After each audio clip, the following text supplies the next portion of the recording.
শিলংবাসী শ্ৰদ্ধাৰ শ্ৰীযুতা পুষ্পা বাজাজ মাক। তেখেত হ'ল শ্ৰী শ্ৰী ঠাকুৰৰ একনিষ্ঠ কৰ্মী। শ্বিলং নিবাসীয়ে প্ৰশাসনিক বিভাগৰ এক গুৰুত্বপূৰ্ণ অধিষ্ঠিত শ্ৰদ্ধাৰ শ্ৰীযুত ৰাম অৱতাৰ বাজাজদেৱৰ সহধৰ্মিনী। আহক আমি সকলোৱে শ্ৰদ্ধাৰ শ্ৰীযুতা পুষ্পা বাজাজ মাৰ আত্মকথা শুনো। श्रद्धार पुष्पा बाजाज माँ, जय गुरु। जय गुरु। जय गुरु माँ, आप शुरू कीजिए। 5:10 तक आपको समय मिलेगी माँ। जय गुरु। जय पूर्णमद पूर्णमिदं पूर्णात् पूर्णमुदच्यते पूर्णस्य पूर्णमादाय पूर्णमेवावशिष्यते। परम प्रेम में श्री श्री ठाकुर अनुकूल चंद्र जी, मेरे परम आराध्य, इस ब्रह्मांड के सृजनहार, पालनहार, हम सबको पथ दिखाने वाले, हम सबके जीवन के रक्षक, मार्गदर्शक, सद्गुरु, महागुरु श्री ठाकुर जी के पावन श्री चरणों में मेरा कोटि कोटि वंदन। 1994 शिवरात्रि का दिन मेरे जीवन का एक ऐसा विलक्षण दिन, जब मैंने महानाम, इस महामंत्र को पाया। ठाकुर जी की शरणागति में आने का सौभाग्य प्राप्त हुआ। मुझे ठीक ठीक याद है वो दिन, वो शाम 4 बजे, जब ऋत्विक श्री प्रकाश चंद्र झा ने मुझे, मेरे पति को, एक साथ हम दोनों ने ठाकुर जी का सतनाम ग्रहण किया।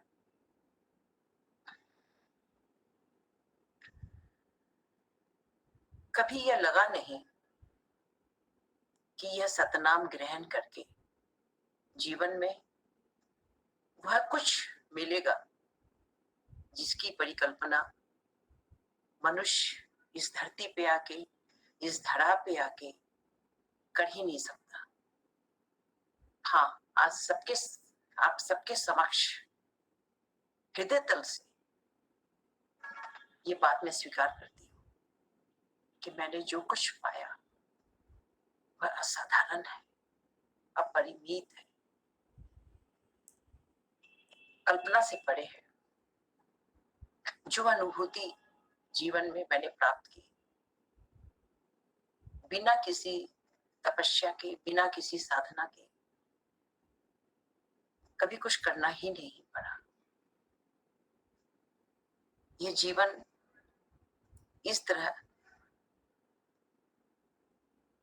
कभी एक परम लक्ष्य को प्राप्त कर लेगा, कल्पना नहीं थी।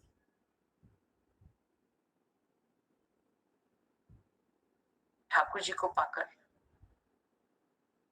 जीवन में जो परिवर्तन होते हैं, जीवन में जो भी वृद्धि होती है, जीवनी शक्ति की जो भी वृद्धि होती है, उसको शब्दों में बयां करना अतिशय कठिन है, असंभव है। साधारण लोग के जैसे मुझे भी ठाकुर जी की दीक्षा लेते ही बहुत विश्वास हो गया, बहुत ज्यादा मैं भक्ति में डूब गई, ऐसा नहीं था। मेरा मन भी बार बार चंचल होता था कि नहीं, ये तो साधारण है, बाकी लोग भी तो आके इसी तरह से जाजन करते हैं, दीक्षा दे देते हैं। शुरू में तो मैं ये कहूं कि मुझे ऐसा ही लगने लग गया था कि मुझसे कुछ भ्रम हुआ है। और एक समय ऐसा आया कि मैं इष्टवृत्ति करना ही छोड़ दी। मुझे इतना कुछ समझ में नहीं आया। क्यों नहीं आया, इसके पीछे भी रीजन है। हम जिस समाज में रहते हैं उस समाज में अनुभूति की नहीं, विज्ञापन की ज्यादा परिकाष्ठा है, प्रचार का ज्यादा प्रकाष्ठा है। उत्सव, भक्ति के नाम पे उत्सव ज्यादा मनाए जाते हैं। बड़ी बड़ी महफिल सजती है, जैसे कोई शादी विवाह हो, और बड़े बड़े आडंबर किए जाते हैं, और हम लोग उसी माहौल में रहते रहते उसी को भक्ति का स्वरूप समझते थे। और जब ठाकुर जी की दीक्षा प्राप्त हुई तो सहसा ही समझ में नहीं पाया, क्योंकि हम लोग की नजर में तो भक्ति वही थी कि बड़ा बड़ा अनुष्ठान करो, बड़े बड़े चंदा लो, बड़ा बड़ा आयोजन करो, किसी महात्मा को बुलाओ वृंदावन से, काशी जी से, हरिद्वार से, उनको बड़े बड़ा मंच सजा के बैठाओ, उनके चरण धुलाई करो, उनको माला पहनाओ, बड़े बड़े पंडाल सजाओ, बड़े ज्यादा से ज्यादा लोगों को बुलाओ। यही भक्ति है, इसी को भक्ति का स्वरूप हम सब मानते थे। पर यहाँ तो बिल्कुल कुछ अलग है, इसीलिए मन कहीं भटक गया। आज आश्चर्य लगता है कि ऐसा क्यों हुआ होगा उस समय, कितनी दुर्बल थी मैं उस समय। और धीरे धीरे मैंने इष्टवृत्ति करना छोड़ दिया, और वो एक ऐसा समय था कि मेरा जीवन बहुत डाउनफॉल में जा रहा था, बहुत नीचे की तरफ हम गिरते चले जा रहे थे। तब भी मेरे को ये समझ में नहीं आया कि तुमको ठीक समय पे परमपिता ने दया करके सतनाम दिया है, तो तुमको संभल जाना चाहिए। ये मेरे समझ में नहीं आया। और एक दिन ऐसा हुआ, मैं कभी भूल नहीं पाती बहनों, वो दीपावली की रात, वो 3 नवंबर 1994, जब हम दिवाली की रात पति पत्नी पूरा परिवार लक्ष्मी जी की पूजा कर रहे थे, पूरा घर सजा हुआ था, चारों तरफ दीप प्रज्वलित थे, चारों तरफ पटाखे बज रहे थे, हर तरफ खुशियां ही खुशियां, उल्लास ही उल्लास, जोश उमंग हर तरफ। और तभी एक फोन की घंटी बजी और पता चला कि हमारा जितना प्रतिष्ठान है, हमारा जितना बिजनेस सेंटर है, सबके ऊपर किसी ने पेट्रोल बम डाल के आग लगा दिया है। रात को ही 8:30 बजे थे बस। सहसा विश्वास नहीं हुआ। मेरे पति जल्दी से निकल के गए ऑफिस, और जब वहां देखे तो वहां तो भीषण आग लगी हुई थी। कोई कहीं भी कुछ उपाय ही नहीं था, सब कुछ जल के खाक हो गया था। लेकिन तब भी मेरे को समझ में नहीं आया। मुझे लगा कि आग खाली मेरे यहाँ थोड़ी लगी है, साथ में 7 दुकानें और भी तो जली है, दुकान, प्रतिष्ठान, बगल के घर और भी तो जले हैं। तो ये सब तो ऐसे ही होता है जीवन में। और तब भी मुझे बुद्धि नहीं आई, जबकि मेरे ठाकुर जी का मंदिर शिलोंग में मेरे घर से 1-1.5 किलोमीटर दूर पे ही है। कई गुरु भाई आए, मुझे समझाए, पर मुझे समझ में नहीं आया। लेकिन उसके बाद कुछ घटनाएं ऐसी घटी बहनों कि मन संभला ही नहीं। हर जहां हम पांव रखते हैं वहीं पे लगता कि कोई खाई पैदा हो गई है। जहां हम पांव रखते, जो कुछ बचा हुआ था, 15 दिन के अंदर लगा कि जो कुछ बचा वो भी सब खत्म हो गया। जीवन एक तरह से असुरक्षित हो गया। बच्चे कहीं जा रहे हैं तो वहां पे कोई थ्रेट मिल रही है कि ये हो जाएगा, वो हो जाएगा, कोई उनको किडनैप कर लेगा। पति कहीं जा रहे हैं तो वहां कोई झंझट आ रहा है। कहीं से भी हम लोग संभल नहीं पा रहे थे। और उसी बीच कोई गुरु भाई हमारा जो जा रहा था देवघर, उसने कहा कि पुष्पा दीदी आप कुछ कीजिए मत कीजिए, आप इष्टवृत्ति कीजिए मत कीजिए, आप आचार्य देव को एक चिट्ठी लिखिए, आप आचार्य देव को चिट्ठी लिखिए। मैंने आचार्य देव की बात ग्रंथों में तो पढ़ी थी बहनों, लेकिन मुझे मालूम नहीं था कि आचार्य क्या होते हैं, आचार्य परंपरा क्या होती है, आचार्य देव का महत्व क्या होता है, और कैसे आचार्य देव के समकक्ष अगर हम सच्चे दिल से समर्पित हो जाएं तो जीवन किस तरह से पलट जाता है। कोटि कोटि जन्मों के पाप किस तरह से प्रारब्ध मिट जाते हैं। मैंने सिर्फ 3 लाइन का ही एक खत लिखा कि सभी कहते हैं हे पुजवर दादा, सिर्फ 3 पंक्ति लिखी। मेरे पास उसकी कॉपी है, पुजवर दादा के हाथों से लिखा हुआ आज भी मेरे पास जवाब है। मैंने लिखा था, हे भुजबल दादा, सभी कहते हैं कि जो इष्ट में रहता है उसका कभी अनिष्ट नहीं होता, तो क्या मैं इष्ट में युक्त नहीं हूं? अगर नहीं हूं तो कब होंगी? अगर हूं तो फिर ये अनिष्ट मेरे जीवन में क्यों हो रहा है? बस इतना कहकर मैंने सिर्फ 11 रुपए की प्रणामी भुजबल दादा को भेजी, सिर्फ 11 रुपए की।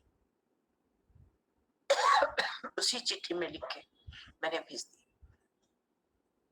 और दूसरे या तीसरे दिन ही ऐसा हुआ बहनों कि मेरी नंदे गुवाहाटी से शिलोंग आई थी, क्योंकि हमारे घर में काफी कुछ परेशानियां चल रही थी। वो हमें सहानुभूति के लिए हमारे पास आई कि बहनें हैं, मन नहीं मानता है। और जब मैंने उनको सारी बात बताई कि दीदी मैंने ऐसे ऐसे ठाकुर जी की दीक्षा ली, और सब लोग बोलते हैं कि तुम ठाकुर जी का आसन लगाओ और देखो तुम्हारे जीवन में उत्थान होता है, तुम्हारे जीवन में जो इतना कष्ट आ गया अचानक, वो सब धीरे धीरे दूर हो जाएगा। पर दीदी मैं कैसे लगाऊं, मैं क्यों लगाऊं? हम लोग तो मारवाड़ी हैं, हम लोग तो हनुमान जी को मानने वाले हैं, राम जी को मानने वाले हैं, कृष्ण जी को मानने वाले हैं, हम लोग किसी बंगाली को क्यों मानेंगे? ये बंगाली गुरु को हम क्यों मानेंगे? ये तो बंगाली लोग के लिए गुरु आए हैं, मेरे लिए थोड़ी ना है। मेरे लिए तो हमारे तो बहुत से देवी देवता है, हम उनको मानते हैं। मैंने कैसे ही मन खराब करके दीदी के सामने प्रश्न रखा कि दीदी मैं क्या करूं, मैं बहुत परेशान हूँ। हर एक दिन 2 दिन से गुरु भाई लोग आ जाते हैं, बोलते हैं कि आप आसन लगाओ, आपके घर में सब ठीक होगा, आप इष्टवृत्ति करो, सब ठीक होगा। मेरे तो कुछ समझ में नहीं आता, मैं कुछ कर नहीं पाती, मैं बहुत भ्रमित हूँ, मैं रोने लगी। मेरी बड़ी ननद बहुत गहन, बहुत गंभीर, बहुत समझदार है, मेरी माँ की जैसी है, उम्र में बहुत बड़ी है मेरे से। उन्होंने मुझे कहा कि देखो हम लोग सनातन धर्मी हैं, और सनातन धर्म में तो 33 करोड़ देवी देवताओं की पूजा की जाती है। अरे हम तो पर पीपल की भी पूजा करते हैं, अपने पति की कामना करते हैं, अपने पति के मंगल की कामना करते हैं। ये तो फिर भी गुरु है, कुछ विशेष बात है, तभी तो उनको इतने लोग मान रहे हैं। तो क्या तुम अपने पति के लिए इतना नहीं करोगी? नारी तो अपने पति के लिए क्या क्या करती है, क्या तुम इतना नहीं कर सकती? तब मैंने मेरा दृष्टिकोण बदला। शायद मेरे उस पत्र का यह भुजबल दादा का आशीर्वाद था कि जो मेरे ननद के मुख से निकला। और मैंने उसी समय शाम को 9, 9:15 करीब बजे होंगे, मैंने ठाकुर जी का आसन अपने घर में लगाया। फोटो थी सफेद, वहां पे आसन बैठाया, ठाकुर जी को बैठाया, जल में ग्लास में जल रखा, भोग दिया, प्रणामी चढ़ाई। और फिर जब से दीक्षा ली थी तब से उस दिन तक कि जितनी भी इष्टरीति के रुपए बनते थे उतने रुपए निकाल के प्रणाम किया, माफी मांगा कि अब नियमित रूप से मैं आपको इष्टरीति करूंगी और आपके विधान पे चलूंगी। बस किसी तरह मेरे पति के जीवन में आप अपना संपूर्ण रूप से जागृत हुई। मैंने यही नहीं मांगा बहनों, कभी भी आज तक मुझे याद नहीं आता मैंने ठाकुर जी से कहा हो कि मेरा बच्चा बीमार है, ठीक कर दीजिए, मेरा पति दुखी है, ये कर दीजिए, वो कर दीजिए। हाँ, आरंभ से ही, बचपन से ही आदत है, प्रभु से यही मांगा कि अगर दुख दिया है तो सहने की शक्ति दो और तुम जागृत हो जाओ। प्रभु जब आप होंगे तो सब कुछ आज नहीं तो कल ठीक हो जाएगा, बस आप मेरे साथ रहो। ये तो एक स्वभाव में था मेरे बचपन से। और ये बात ठाकुर जी से भी मांगा कि ठाकुर आप अवश्य इस धरती के सबसे बड़े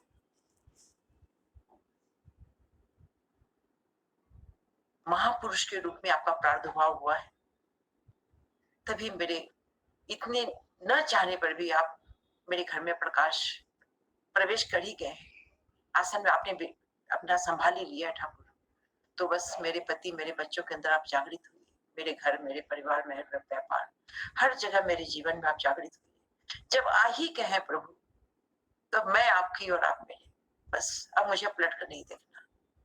हाँ बहनों, मैंने बहुत कोशिश की कि ठाकुर मेरे घर में ना आए, क्योंकि बुद्धि थी नहीं मेरी, बेवकूफ थी मैं, कहीं से मूर्खता थी मेरे अंदर, मंद बुद्धि थी मैं उस परम सत्ता के मालिक स्वयं जब मेरे घर में दरवाजा खोल के आना चाह रहे थे अब मैं उन्हें रोक रही थी। जैसे एक बार पढ़ा था ठाकुर जी के आलोचना प्रसंग में कि प्रकाश की तरफ पीठ करके तुम कह रहे हो, हे प्रभु प्रकाश दो, प्रकाश दो, प्रकाश दो। ये लगता है कि मेरे ही जैसे किसी मूर्ख के लिए ठाकुर जी ने कहा होगा। पर दुख भरे दिन बीते और उस दिन का दिन है, रात का वो 8:30-9 बजे का दिन, और आज का दिन मेरे जीवन में ठाकुर जी के अलावा कोई नहीं। मैंने जो भुजबल दादा को जो चिट्ठी लिखी थी कि मुझे ये बताइए कि मैं क्या इष्ट को अभी तक मैं पाई नहीं, अगर पा चुकी हूँ तो फिर मेरा अनिष्ट क्यों? और मुझे जवाब मिला। दादा का भी जवाब आया 3-4 दिन बाद। उसमें लिखा कि आप राग को अपने अंदर धारण करके रखिए और सब कुछ ठाकुर जी पे छोड़ दीजिए। कभी सुअवसर मिले तो देवघर आइए। बस ये 3 पंक्ति मैंने लिख के भेजी, 3 पंक्ति वहां से लिख के आई। ये मेरे जीवन का प्रारंभ है बहनों। बहुत मैंने ठाकुर जी को कष्ट दिया, और इतना ही नहीं, उसके बाद भी ये जो मन है ना, ये संभलता नहीं बहनों जब तक। इसीलिए ठाकुर जी कहे सदाचार, सदाचार की आवश्यकता है। हम जो यहाँ वहां कुछ खा लेते हैं तो अच्छी भावना आते आते भी फिर अंदर की जो कमजोरियां हैं, जो क्षीण मानसिकता हमारे अंदर कहीं रह जाती है, सूक्ष्म विकार जो हमारे पास कहीं ना कहीं रह जाते हैं, वे हम पे फिर से अटैक करते हैं, हमें फिर से घेरते हैं, हमें बार बार विचलित करते हैं। ये घटना शायद 14 या 15 नवंबर की होगी। दिसंबर आते आते फिर मन कहीं कहीं डवाडोल होने लग गया। नहीं, आसन तो रखेंगे, नाम तो करेंगे, पर ये जो ऋत्विक बोलते हैं कि वो अवतार है, वो भगवान ही धरती पे आ गए, ये क्या ऐसा हो सकता है? ये ठाकुर जी को तो मैं मानूंगी, स्तुति में करूंगी, पर ये कैसे मान लूं कि वो प्रभु है, वो भगवान श्री राम है? ऐसे कैसे मान लूं? मैं अपने आप से, मेरा दिन भर वो प्रश्न चलता। हर समय मैं उधेड़ बुन में रहा करती थी, कैसे हो सकता है? क्या सच में भगवान आ गए? अगर भगवान आ गए तो खाली क्या ये ठाकुर जी के मंदिर वाले ही बताएंगे कि भगवान आ गए? दुनिया तो कुछ नहीं बोलती। ये फिर मेरे को कोई लोग भ्रम कर रहा है क्या? मैं वापस भरमा रही हूँ क्या? ऐसे करके मैं समझ नहीं पा रही थी मैं क्या करूं। और जनवरी आते आते पता चला कि एक दिन बृहस्पतिवार को कि भुजबल दादा आचार्य देव गुवाहाटी आए। मैंने अपने ससुर जी को कहा कि आचार्य देव आए हैं, मुझे दर्शन करने जाने का मन है। तो पिताजी ने कहा कि ठीक है, रविवार को ड्राइवर खाली रहेगा तो तुम चला जाना। ठीक है, रविवार को मुझे जाना है। तो मैंने अपनी माँ से कहा, हमारी माँ बिहार में है, कि माँ ऐसे ऐसे मैंने ठाकुर जी की दीक्षा ली थी और वो लोग सब कह रहे हैं कि एकदम धरती पे ये महापुरुष एकदम श्री राम के सदृश इस धरती पे विराजित है आज आचार्य देव के रूप में। तो माँ, ऐसा हो सकता है क्या? मैं तो जाऊंगी देखूंगी, लेकिन ऐसा हो सकता है क्या माँ कि भगवान राम धरती पे आ गए होंगे और हम लोग को पता ही नहीं चला होगा? तो माँ ने कहा, मैं तो नहीं जानती, मैंने तो कुछ जानती नहीं, मैं कौन ठाकुर जी है क्या है, लेकिन मैं इतना जानती हूँ कि कभी कभी धोखा हो जाता है सामने। जैसे विवेकानंद को भी धोखा हो गया था सामने। कभी कभी मन, अगर मन में विकार हो, हम जैसा खाते हैं उसका असर होता है। खान जो अन्न खाते हैं, जो पानी पीते हैं, उसका मन के ऊपर असर होता है। कभी सत्य भी हमें दिखाई नहीं देता। ऐसा माँ ने फोन करके रख दिया, फोन बंद करके। तो मैंने अपने मन में सोचा, अगर ऐसा हो कि सच में अगर भगवान आ गए हो और मैं उन्हें नहीं पहचानी, तो ये भी तो हो सकता है कि भगवान सच में आ गए हो। क्योंकि कृष्ण अवतार में हमने देखा है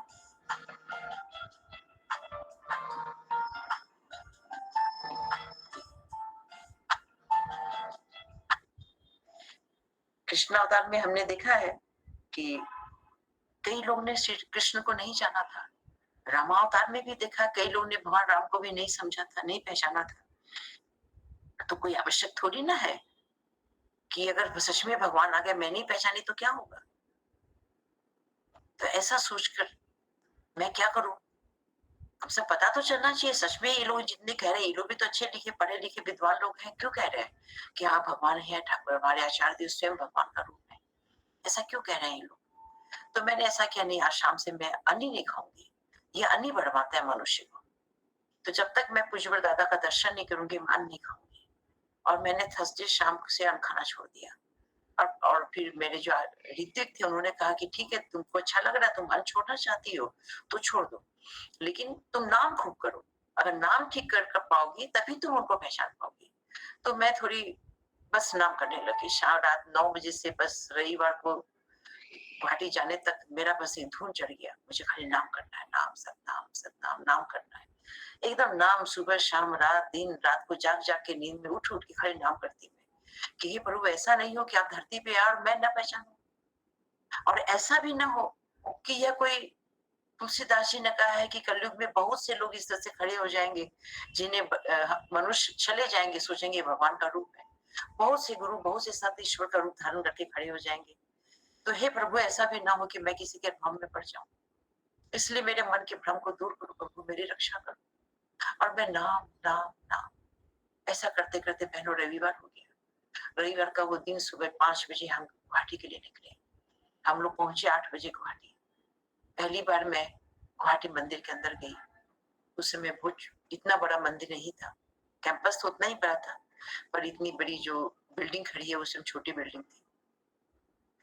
वहां जाके बहुत तेज धूप थी। हमारे शिलोंग में तो धूप कम पड़ती है, मौसम अच्छा रहता है।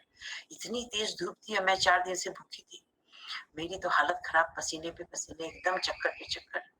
वहां गई तो पता चला कि आज आषाढ़ देव बाहर ही नहीं निकलेंगे। अब क्या करूं? मैं तो ऐसे लगी जैसे एकदम मेरे को एकदम चक्कर आ गया, मैं तो बेहोश हो जाऊंगी। 2 छोटे-छोटे बच्चे मेरे बाजू में। मैं सोची मैं कहाँ जाऊँ? क्या करूँ अब मैं? फिर कोशिश करती हूँ नाम करूँ तो नाम भी नहीं हो रहा है। अब कहाँ जाऊँ मैं? क्या करूँ मैं? खड़े-खड़े कहाँ छाँव में कोशिश करके एक दीवार के पास खड़ी रह होकर नाम करती रही, हे प्रभु जो करना है करो, मुझे क्यों फँसा दिया? क्या तो सामने आओ या फिर कहो कि बस नहीं है कुछ, मैं जाऊँ अपना। एकदम से मैं एकदम निराश हो गई थी। एकदम मेरे को एक तरह से मन एकदम कहते हैं ना कि एकदम उदासीन हो गया था। नहीं, नहीं, नहीं, नहीं चाहिए एकदम, एकदम भूख बर्दाश्त भी नहीं हो रही है। 4 दिन हो गया खाना खाए, एकदम चक्कर आ रहा है जोर से। फिर नाम कर रही हूँ, आँसू गिरते चले जा रहे हैं। क्योंकि ये सत्य है, कौन है जो मुझे यहाँ टिकाया हुआ है? क्यों? मैं आता आना भी नहीं चाहती थी, कौन शक्ति मुझे खींच के यहाँ ला रही है? न तो मुझसे कुछ खाया जा रहा है, न वो सामने आ रहे हैं। वो सच है तो सामने क्यों नहीं आते? क्यों तो सताते हैं मुझे? मैंने क्या पाप किया? ऐसा सोचते-सोचते मुझे ऐसा लगा, थोड़ा-सा हल्ला-सा हुआ, थोड़ा-सा जोर से कुछ लोग बात करने लगे और पता चला आचार्य देव आ रहे हैं, आचार्य देव आ रहे हैं, आचार्य देव आ रहे हैं, दादा आ रहे हैं, दादा आ रहे हैं। थोड़ा शोर-सा हुआ, मैं जल्दी से बाहर निकल के देखी। कभी देखा हुआ तो था नहीं, खाली फोटो में देखा था। तो शायद सफेद वस्त्र पहने, बस बहुत भीड़ के बीच में एक व्यक्ति था ऊंचा सा, मुझे एक झलक से दूर से दिखाई दी। क्या यही आचार्य देव है? और अचानक जैसे मैं एकदम शांत हो गया मेरा मन, एकदम शांत। और फिर वो वापिस अंदर चले गए। लेकिन उसके बाद मुझे याद ही नहीं रहा कि मैंने खाना नहीं खाया, मुझे चक्कर नहीं आ रहा है, मुझे कुछ हो रहा है। कोई भी मुझे ऐसे तनाव महसूस नहीं हुआ। मुझे लगा चलो दर्शन हो गए, दर्शन हो गए कम से कम। वो क्या है क्या नहीं है मेरे दिमाग में ही नहीं आया। फिर थोड़ी सी देर बाद फिर थोड़ा सा सड़सड़ाहट सी हुई और कहा किसी ने कि बाबा इधर आ रहे हैं, बाबा इधर आ रहे हैं, बाबा इधर आ रहे हैं।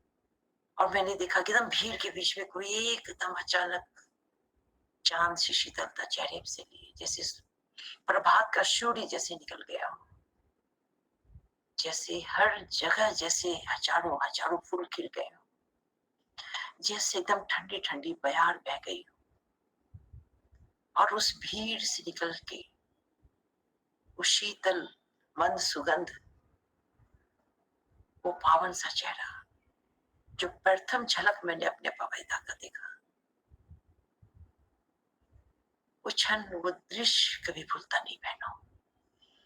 वो आके साधारण मनुष्य की जैसे एकदम एक सीढ़ी के ऊपर बैठ गए। जो आचार्य देव की नाथ मंडप में जाती थी उसी सीढ़ी पर बैठ गए। सब लोग उनको प्रणाम कर रहे थे, मैं तो प्रणाम करना ही भूल गई। सब लोग उनको कुछ कुछ दे के प्रणाम कर रहे थे, मेरा मन नहीं माना। मैंने कहा कि नहीं, इनको मैं क्या दूंगी, ये रुपया पैसा, ये तो इतना सुंदर है, ये तो इतना, इससे अच्छा कोई हो ही नहीं सकता, इससे इससे ज्यादा अलौकिक, इससे ज्यादा दैदीप्यमान, इससे ज्यादा अनुपम, इससे ज्यादा मनोहर और कौन हो सकता है, कौन हो सकता है। इतना आकर्षण, इतना आकर्षण। मैं सुध बुध भूल गई बहनों। मैंने दूर से उनको प्रणाम किया, उनके पास जाने की हिम्मत नहीं हुई मेरी। मैंने दूर से उनको प्रणाम किया। क्या मिला मुझे, मुझे नहीं मालूम, पर मुझे सब कुछ मिल गया, सब कुछ मिल गया, सब कुछ मिल गया मुझे। मुझे और कुछ धरती पे चाहिए नहीं था, कुछ नहीं चाहिए था मुझे इसके बाद। और एक बात और, पहली रात को जब हमको सुबह गुवाहाटी के लिए आना था, पहली रात को मैंने कविता लिखी, अपने प्रभु के नाम से लिखी, अपने ईश्वर के नाम से लिखी। 5-6 लाइन की कविता थी, और मन में यह ध्यान किया कि आचार्य देव अपने हाथ से ये कविता बोलेंगे, तभी मैं समझूंगी कि वो सच में ईश्वर की सत्ता धरती पे आ गई। नहीं तो फिर ठीक है, गुरु है, गुरु तो मैंने अपनाया है, गुरु तो अपना ही सकते हैं, क्या दिक्कत है, गुरु तो मेरे यहाँ ही रहेंगे। लेकिन ईश्वर ही धरती पे आ गए हैं, मैं तभी मानूंगी जब मेरे हाथ से वो कविता लेंगे। तो मैंने आचार्य देव के लिए भावना की थी, लेकिन जब मैंने बवाईदा को देखा और मैं सुध बुध भूल गई, उस कविता को ले जाके मैं सोची कि उनको देती हूँ। जब उनको देने लग गई तो उन्होंने मेरी तरफ देखा, शायद पहली बार, और कहा कि बाबा आने वाले हैं, आप उनको दीजिएगा। मैं तो सन रह गई। मैंने तो इनको नहीं कहा कि मैं आचार्य देव के लिए कविता लेके आई हूँ, इनको कैसे मालूम। मैं कदम पीछे हटा ली, और आधे 1 घंटा के बाद आचार्य देव आए, आसन पे बैठे। मैंने देखा एक एक करके लोग आ रहे हैं, उनको प्रणाम कर रहे हैं, कुछ अर्घ ट्रे में डाल रहे हैं और जा रहे हैं। मैं दूर से देखी थी, क्योंकि जो लोग जा रहे थे प्रणाम करके, उनको फिर कोई पास में खड़ा रहने नहीं दे रहा था। तो मैं दूर से खड़ी, मुझे मन को शीतलता मिल रही थी, मुझे अच्छा लग रहा था। आचार्य देव हंस हंस के सबसे दूर से उनका प्रणाम ग्रहण कर रहे थे। एक खिड़की की ओर से मैं देख रही थी, मेरे आंसू निकल रहे थे। कोई प्रश्न नहीं था, सारे संशय मेरे दूर हो गए थे। और जब मुझे लगा कि सबकी भीड़ कम हो गई है, तो मुझे लगा कहीं ये उठ के ना चले जाए, और मैंने वो कविता को हाथ में लेके मैं गई, उनके सामने खड़ी हुई। वो देखे तो सही मुझे, पर मुझसे कविता नहीं मांगी।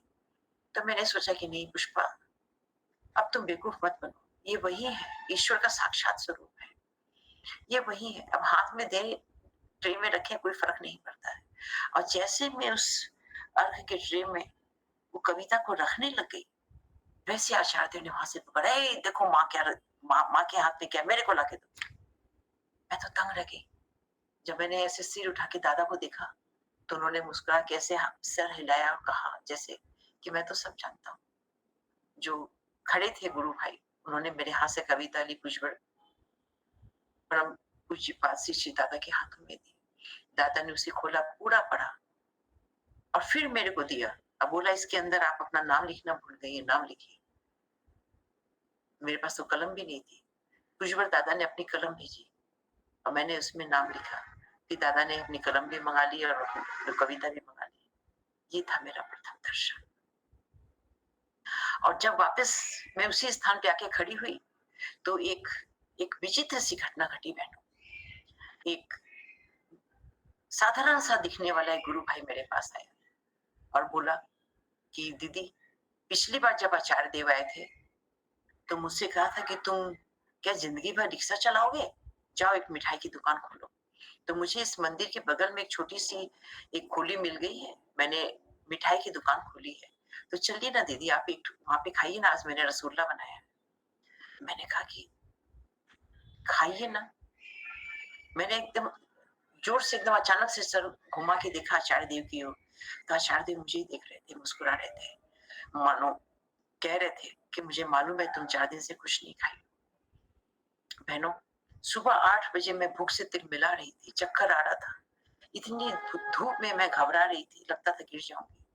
और अभी दिन के 12:30 बजे थे। मुझे पता ही नहीं चला ये 3 साढ़े 3 घंटा कैसे बीत गया। अब मुझे पता चला कि हाँ, मुझे भूख लगी है। मैं आचार्य को प्रणाम करके पुनः उस गुरु भाई के साथ मैं, मेरा पति, मेरे बच्चे गए। उनकी दुकान में हमने रसगुल्ला खाया और फिर हम शिलांग की तरफ लौट गए। एक जीवन में एक यह ऐसा एक टर्निंग पॉइंट था जिसको मैं कभी भूल नहीं पाऊंगी। आगे जाके आचार्य देव के आशीर्वाद से मैंने एक पुस्तक लिखी जिसका नाम दिया, आचार्य देव ने नाम दिया पुरुषोत्तम प्रभु। उस नाम से मेरे अनुभूति के ऊपर ये किताब प्रकाशित हुई। और जब मैं शिलांग आई और सबको कहने लगी कि मैंने तो ईश्वर को पा लिया, मैंने तो परम पिता को पा लिया, तो सब लोग हंसने लगे मेरे में। हट, बेवकूफ है क्या, भगवान को ही पा लिया तुमने, तो ऐसा होता है क्या? ये सब खूब चलता है, ब्रह्म कुमारी में खूब चलता है। जहां जाओ ना, सब लोग हिप्नोटाइज कर देते हैं और एक एक भगवान जन्म ले लेते हैं धरती के ऊपर। सब मेरे जो नौ दीक्षित, मेरे जो रिश्तेदार थे, परिवार के लोग थे, मित्र थे मेरे, सब मेरा मजाक उड़ाने लग गए। मैं सोची ये क्या हो गया? मैंने तो खुद अपने जीवन में अनुभव किया है, मैंने उस परम सत्ता को अपने अंदर अनुभव किया, और मेरा मजाक क्यों उड़ा रहे? क्यों मजाक? क्या गलती की है मैंने? क्यों मजाक उड़ा रहे लोग मेरा? अभी 3-4 दिन बाद ही आचार्य देव शिलांग आए, पूजनीय बाबाईदास शिलांग आए।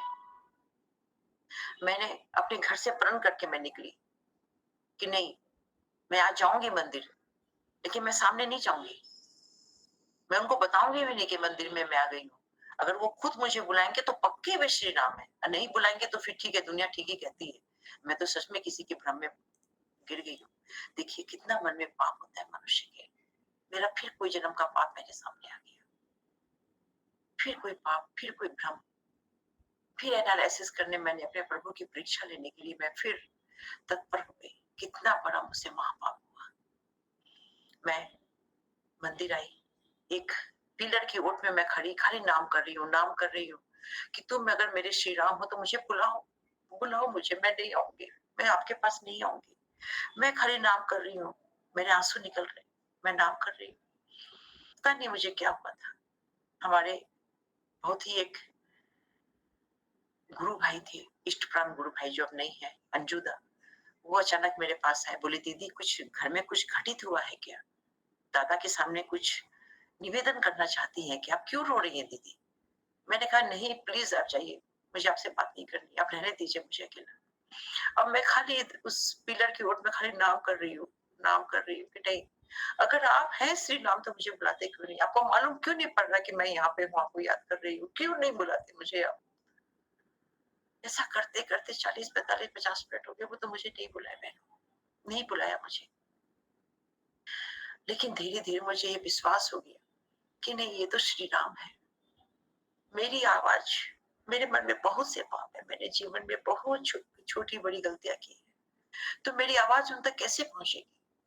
लेकिन वो तो राम है ही, वो बुलाए ना बुलाए वो राम है, वो पक्के राम है, वो श्री राम ही है, वो पतित पावन, वो श्री राम, उनका प्रादुर्भाव हो चुका है, वो पूजनीय बवेदा के रूप में स्वयं विराजित है, वो है। वो मुझे बुलाए ना बुलाए क्या फर्क पड़ता है? और मैं सोची कि घर पे ससुर के खाना खाने का समय हो गया, मुझे जाना चाहिए। और मैं जब घर से निकलने लगी, आने लगी, तो अचानक ही एक विप्लुदा करके गुरु भाई है हमारे, आप सभी जानते होंगे, बहुत ही पॉपुलर गुरु भाई है, बहुत इष्ट प्राण है। वो, मैं सीढ़ी से नीचे उतर रही थी, वो ऊपर चढ़ रहे थे, और ये कहते हुए चढ़ रहे थे। मैं पहली बार उनसे मिली, मुझे मालूम भी नहीं था कि यहाँ कोई विप्लुदा है, कि ए पुष्पा दीदी कहाँ है, पुष्पा दीदी कौन है, पुष्पा दीदी कौन है? तो मैंने सोची शायद मेरे को बोल रहे, मैंने कहा मैं हूँ, मैं हूँ। तो उन्होंने कहा तो आप यहाँ क्या कर रहे हैं, चलिए आपको पवेदा बुला रहे हैं। मेरे को बुला रहे, ये क्या हो गया? वो मेरे को बुला रहे, मैं तो जैसे एकदम जैसे आसमान से एकदम नीचे गिर गई, एकदम जैसे मेरे तो जैसे पता नहीं एकदम पंख लग गए, क्या हो गया मेरे को पता नहीं। चारों ओर जैसे मेरे एकदम स्वर्णिम उजाला फैल गया। मैं एकदम उनके पीछे पीछे भागते भागते गई जहाँ वे कुशनी बवेदा खड़े थे। कई लोग वहां थे। मैं वहां गई उनके पास और उनके श्री चरणों में मैंने साक्षात प्रणाम किया और अपने जन्म जन्म के पाप, जन्म जन्म के पाप मेरे वहां उनके चरणों में उस दिन विलुप्त हो गए बहनों।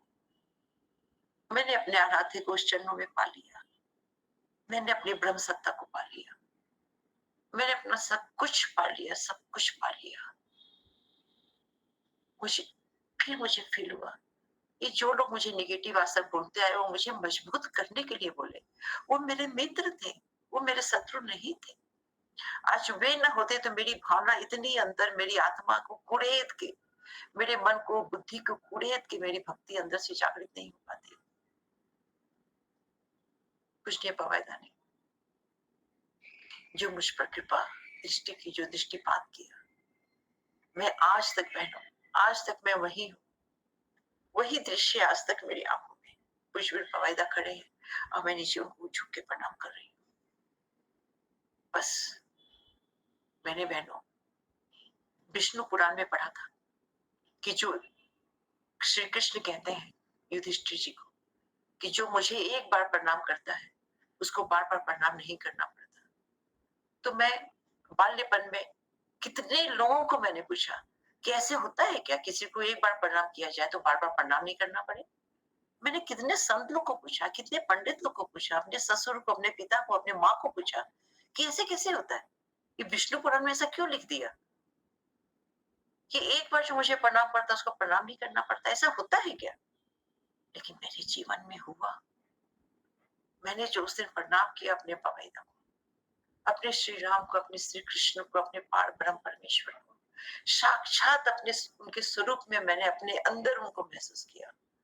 वो बाहर खड़े थे लेकिन उनकी संपूर्ण संपूर्ण छवि मेरे अंदर जागृत हो चुकी थी, मेरे अंतरात्मा में पूरे के पूरे वो मेरे अंदर समाहित हो चुके थे। अब कोई दो नहीं थे।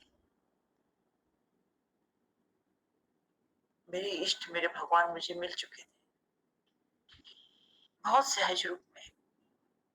ये आग लगना, ये मित्रों का उल्टा पुल्टा बोलना सब मेरे लिए वरदान हो गया बहनों, सब वरदान हो गया मेरे लिए। ईश्वर ने छप्पड़ फाड़ के दिया मुझे, वो अलौकिक कृपा की मेरे जीवन पर, जिसको बयान करने के लिए मेरे पास शब्द नहीं मेरे पास।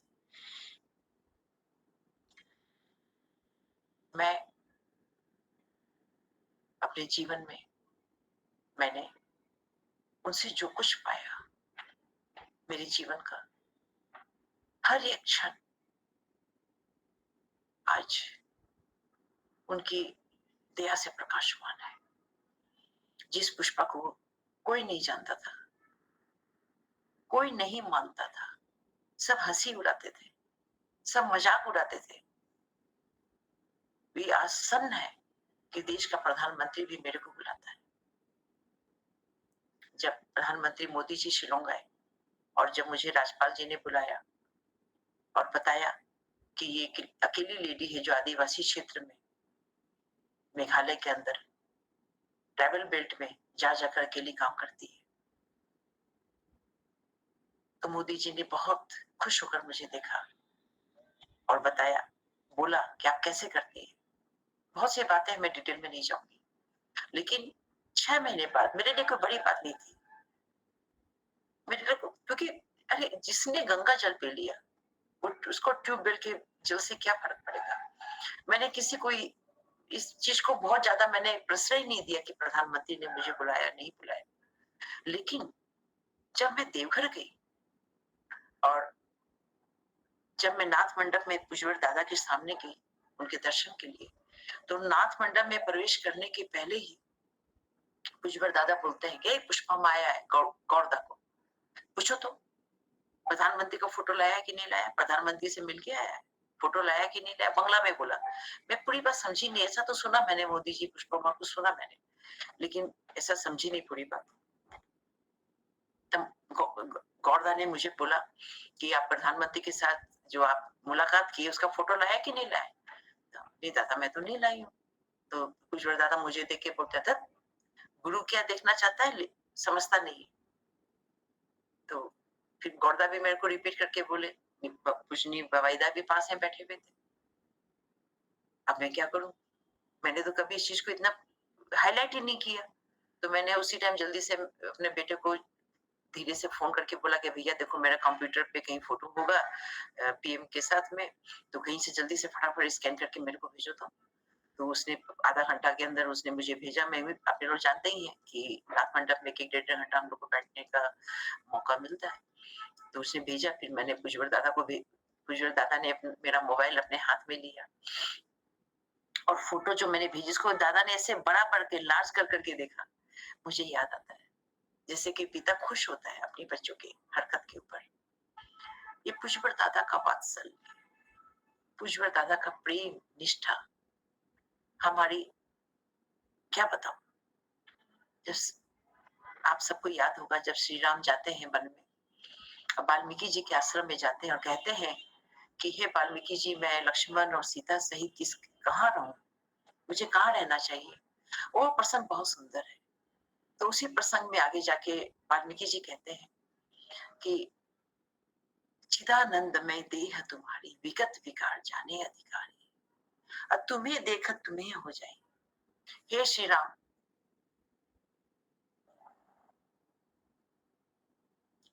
ये प्रसंग पुष्कर दादा को देख के मुझे याद आया। ऐसा ही वाल्मीकि जी ने कहा था कि जो तुम्हें देखता तुम्हारा ही हो जाता है, और तुम्हें जानने के लिए चिदानंद में देह तुम्हारी, ये तुम्हारा शरीर मनुष्य के जैसे है श्री राम, पर तुम इस देह से परे हो। तो वैसे ही हमारे आचार्य देव दादा, आज हमारे जो आचार्य देव हैं वो चिदानंद में देह है उनकी, वो चिदानंद रूप है, वो चिदानंद में है। हम अपने इस देह से जब तक ऊपर नहीं उठेंगे, जब तक अद्वैत भाव में हम नहीं आएंगे, तब तक उनके सुस्वरूप को हम नहीं समझ पाएंगे। वे हमें इतना कुछ देने आए हैं, इतना कुछ देने आए हैं कि हम, हमारी झोलियां छोटी पड़ जाती है। वो ऑर्डर दानी है।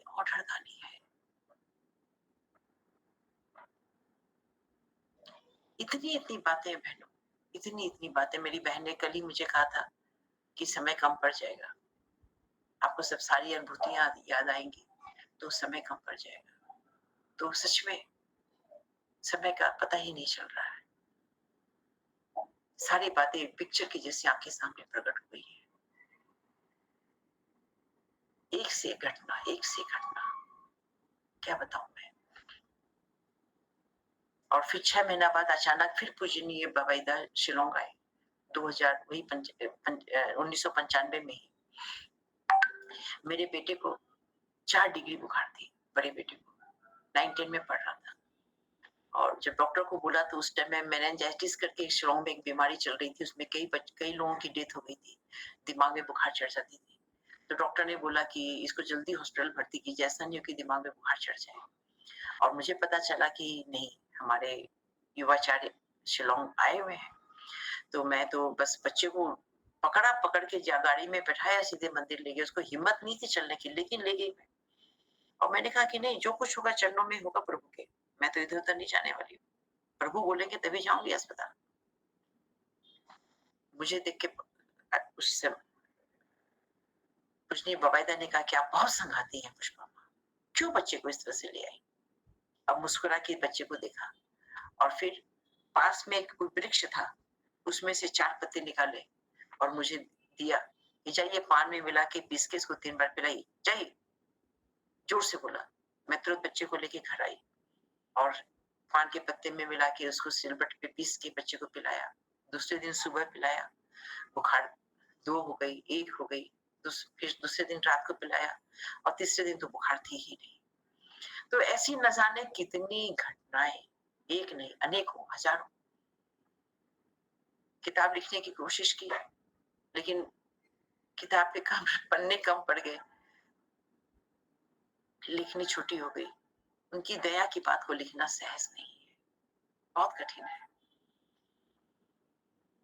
शब्द छोटे हो जाते हैं, पेन की स्याही कम हो जाती है, पर उनकी दया की बात कम नहीं होती है। जितना बोलो, जितना बोलो, हम सब बहुत भाग्यवान हैं। ठाकुर जी के तो अनेकों अनेकों बातें हैं बहनों। मुझे जो सबसे अधिक जिस बात ने छुआ वो यही है कि औरों के मंगल की प्रसूति में ही तेरा मंगल है। और 1998 में जब पूजनीय बवेदा ने मुझे आशीर्वाद दिया उस समय के कि आप शुभम नाम से एक संस्था को प्रारंभ कीजिए और इसको इस तरह से लेके चलिए कि धीरे धीरे ये संस्था एक दिन एक विराट रूप ले ले। और अपने कमरे से छोटी की हुई वह संस्था आज आप सबके समक्ष 24 साल की हो गई है। उसने एक विराट रूप धारण कर लिया है। लेकिन अभी जब मैं देवघर गई तो आचार्य देव ने कहा कि अभी तो यह हाफ रास्ता आया है, अभी तो लंबा सफर है और आगे बढ़ाना है। तो बहनों, आचार्य देव की इच्छा को पूरा करना है, आगे चलना है, बहुत काम करने हैं। आप सबका सहयोग मिलेगा। इसी तरह से आप लोग ईश्वर प्रेम में, ठाकुर प्रेम में वापिस बार बार डूबने का अवसर देंगी तो शायद आचार्य देव का दिया हुआ आशीर्वाद हम लोग मिलके पूरा कर पाएंगे। एक बहुत बड़ा संकल्प है बहनों, आप सबको बताते हुए मुझे हर्ष खुशी हो रही है कि मैं जो 24 साल से जो मैं स्किल डेवलपमेंट का काम कर रही हूँ, अर्थात जो हमारी बहनें, जो हमारे भाई किसी कारणवश अपनी पढ़ाई पूर्ण नहीं कर पाए, पढ़ाई के द्वारा, शिक्षा के द्वारा अपना करियर नहीं बना पाए, ऐसे बच्चों को जगह जगह से ला ला के आचार्य देव की इच्छा के हिसाब से हमने जगह जगह सेंटर बनाए हैं और निःशुल्क उन बच्चों को हम पढ़ाते हैं। उनको स्किल डेवलपमेंट के माध्यम से, कौशल विकास के माध्यम से, डिफरेंट डिफरेंट तरीके से उनको, ताकि उनके घर में 10,000, 15,000 रुपया, 5,000 रुपया उनकी गुणवत्ता के हिसाब से उनके घर में आमदनी हो, वो आत्मनिर्भर हो। क्योंकि जहाँ अभाव होता है वहीं बहुत सी दुर्गुण जन्म ले लेते हैं, ऐसा हमारे ठाकुर जी ने बार बार बताया। तो अभाव ही दुर्गुण की जननी है। तो अभाव दूर कैसे होगा? तो उन्हें नाम भी मिले, उन्हें सतनाम भी मिले, उन्हें ठाकुर जी का विधान के हिसाब से चलने का सुअवसर भी मिले और आजीविका भी मिले। इस प्रयोजन को पूर्ण करने के लिए आचार्य देव से जो मुझे आशीर्वाद मिला, 24 साल हो गए और अब तक 22,000 लोगों तक आपकी ये पुष्पा बजर, आपकी बहन पहुंच चुकी है। लेकिन अब आचार्य देव की इच्छा है कि इस संस्था को और बड़ा बनाया जाए और कम से कम 200-300 बच्चों को, क्योंकि पूरे हिंदुस्तान में हमारे बच्चे फैले हुए हैं, हमारे गुरु भाई बहन फैले हुए हैं, जो जिन्हें जरूरत है इस चीज की, उनके लिए। तो उनके लिए एक आवासीय, ताकि उनको 2 महीना 3 महीना हम अपने पास रखें, सुबह से शाम तक एक रूटीन हो, सुबह शाम प्रार्थना हो, शाम को सत्संग हो, ठाकुर जी के आचार विचार के हिसाब से जितने भी उनके शिक्षक हो सब हमारे गुरु भाई हो, जो वहाँ पे रहने वाले सब हमारे गुरु, देवघर का जैसा कोशिश करें उनसे ही थोड़ा सा हम वैसा माहौल क्रिएट करने की। और जो सत्यानुसरण में, आलोचना प्रसंग में ठाकुर जी ने जो जो विधान बताए हैं जीने के लिए, उसके वहाँ प्रैक्टिकल हम उनके साथ जाजन हो कोर्स की तरह, और उनको, उनके गांव को कैसे सक्षम, कैसे आत्मनिर्भर बनाया जाए, उस तरह से गांव गांव से, जैसे एक एक गांव से हम 10 बच्चों को लेके आए और उनको विभिन्न प्रकार का प्रशिक्षण दिया, ठाकुर जी की भावधारा में भी उसको मौका दिया ताकि वो प्रवेश करे। और 3 महीना 2 महीना वो हम लोग के साथ जब रहे तो पूर्ण रूप से वहां से पक्का गुरु भाई बन के निकले। और फिर वो बच्चा जाके अपने गांव को, कैसे उसको सरकार की योजना लेनी है, कैसे उसको लोन मिलेगा, कहाँ से अपने गांव को मतलब कि वो सक्षम करेगा, इस तरह की परिकल्पना के हिसाब से जो आचार्य देव की इच्छा है उसको पूरा करने का संकल्प हमने लिया है। और ये शायद दिवाली के पास से यह जगह हमें मिल गई है, हम सब कोर्स तैयार हो रहे हैं, सब व्यवस्था हो रही है, शायद दिवाली के बाद से यह केंद्र स्टार्ट हो जाना चाहिए। आप सभी से मेरी प्रार्थना की आप सब लोग मुझे इस चीज के लिए शुभकामना दें कि मैं ये काम आचार्य देव की इच्छा के अनुसार ठीक ठीक कर पाऊं। और दूर बैठे हमारे जो भी अभावग्रस्त जो गुरु भाई बहन कहीं कहीं हैं, जो ग्रामीण इलाकों में है विशेषकर, उनके बच्चों को हम चुन-चुन के अपने ऋत्विक देवतालों के माध्यम से उनको लेके आए, क्योंकि एक बच्चे के ऊपर 40,000 रुपया मिनिमम खर्चा करना है। तो 40,000 रुपया जब एक बच्चे पे खर्च होगा, तो हमारी टीम ने ये निर्णय लिया है कि क्यों नहीं हमारे जो अपने गुरु भाई जो कमजोर तबके के हैं, उनके बच्चों को हम लाएं, उन्हें सक्षम करें और सरकार की विभिन्न योजना का उन्हें लाभ दिलाएं, ताकि अपने ग्राम को जाकर उस सक्षम करे, आत्मनिर्भर करे। तब जाके दूर से आवाज आएगी, देखो इस ग्राम का उत्थान एक गुरु भाई ने किया है, इस ग्राम का उत्थान ठाकुर जी के बच्चे ने किया है। ये सपना के लेकर, ये आशीर्वाद लेकर मैं शुभम नाम से जो संस्था काम कर रही हूँ, उसको आगे चलती रहे, उसमें सफल होते रहें और नेक नियत के साथ हम काम करते रहें। ये मैं ईश्वर के चरणों में प्रार्थना रखते हुए अपनी वाणी को विश्राम देती हूँ। आप सबका जीवन मंगलमय हो। आप सबने मुझे जो सुअवसर दिया है, उपस्थित जितनी मेरी यहाँ बहनें हैं, जो भी यहाँ मेरे भक्तजन बैठे हैं, सभी के लिए परमपिता के श्री चरणों में मैं सतसत नमन करते हुए, उनके मंगलमय जीवन के लिए कामना करते हुए अपनी वाणी को विश्राम देते हुए जय गुरु। जय गुरु माँ।